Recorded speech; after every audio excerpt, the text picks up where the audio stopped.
तुम्ही कढीचे वेगवेगळे प्रकार पाहिले असतील किंवा खाल्लेही असतील आणि बऱ्याच घरामध्ये याची करण्याची पद्धतीही वेगळी असते. पण मी आज तुमच्यासाठी अगदी वेगळ्या पद्धतीची कढी घेऊन आली आहे. ही कढी मी बनवणार आहे बहुगुणी आवळ्यापासून. खूपच अशी पौष्टिक बनवून तयार होते, चवीलाही खूप छान लागते. चला तर मग आपण लगेचच ही कढी बनवायला घेऊया. खूपच कमी साहित्यात बनवून तयार होते. सगळ्यात आधी मी इथे 2 आवळे घेतले आहे, असे बारीक चिरून घेतलेले आहे. मी मधली बी काढून घेतलेली आहे. जितकं प्रमाण आपण आवळ्याचं घेतलं आहे पाववाटी, तेवढंच मी इथे ओलं नारळ घेतलेलं आहे पाववाटी. आता हे सगळं साहित्य आपण मिक्सरला वाटून घेणार आहोत. त्यासाठी अर्धा इंच आल्याचं घेतलेलं आहे आणि 1 मिरची घेतली आहे आणि 1 चमचा मी इथे तांदळाचं पीठ घेतलं आहे. अगदी बारीक वाटून घ्यायचं आहे आपल्याला पाणी घालून. तांदळाच्या पिठामुळे याला एकसंधपणा येतो, त्यामुळे आपण याच्यामध्ये घालणार आहोत.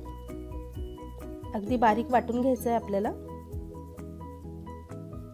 इथे मी मिक्सरच्या भांड्यात सगळं प्रमाण काढून घेतलेलं आहे आणि थोडंसं पाणी घालणार आहे मी याच्यामध्ये वाटण्यासाठी. हे बघा अगदी बारीक असं वाटून घेतलेलं आहे. आता एका चाळणीच्या साहाय्याने मी याला चाळून घेणार आहे. हे बघा खाली मी एक कढई ठेवलेली आहे आणि आपण याच्यात थोडं पाणी घालणार आहोत. सगळं साहित्य आपण आधी चाळून घेणार आहोत.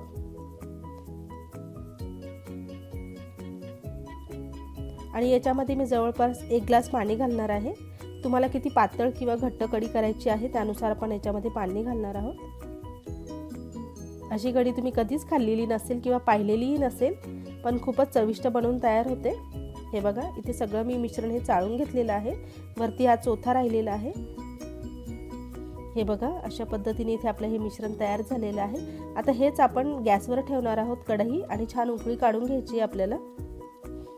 मिश्रण मी सतत ढवळत आहे कारण याच्या गुठळ्या तयार होऊ नये, कारण आपण याच्यामध्ये पीठ घातलेलं आहे तांदळाचं. हे बघा छान उकळी फुटली आहे. आता आपण याच्यामध्ये चवीनुसार मीठ घालणार आहोत. तसंच याच्यामध्ये मी 1 चमचा एवढा मी गूळ घातलेला आहे. थोडं चव अशी व्यवस्थित होण्यासाठी, बॅलन्स होण्यासाठी. आंबट गोड छान लागते ही कढी. तुम्ही पाहू शकतात रंग किती सुंदर आला आहे. आता आपण याच्यावर फोडणी घालणार आहोत. त्यासाठी मी पॅनमध्ये 1 चमचा तूप घेतलेला आहे. याच्यामध्ये पाव चमचा मी मोहरी घातली आहे, पाव चमचा जिरे घालणार आहे. दोन्ही छान तडतडल्यानंतर याच्यामध्ये मी कढीपत्ता घालणार आहे.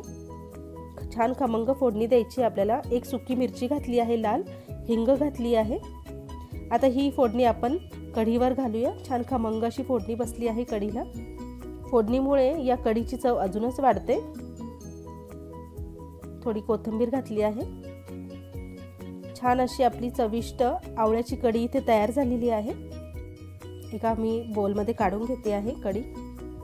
तुम्ही आवळ्याची कँडी खाल्ली असेल, लोणचं खाल्लं असेल, मुरब्बा खाल्ला असेल, पण कढी कधीच खाल्ली नसेल तर ही कढी नक्की एकदा करून बघा. बहुगुणी आवळ्यापासून तयार होणारी ही कढी तुम्हाला कशी वाटली आहे तुम्ही कमेंट करून नक्की सांगा.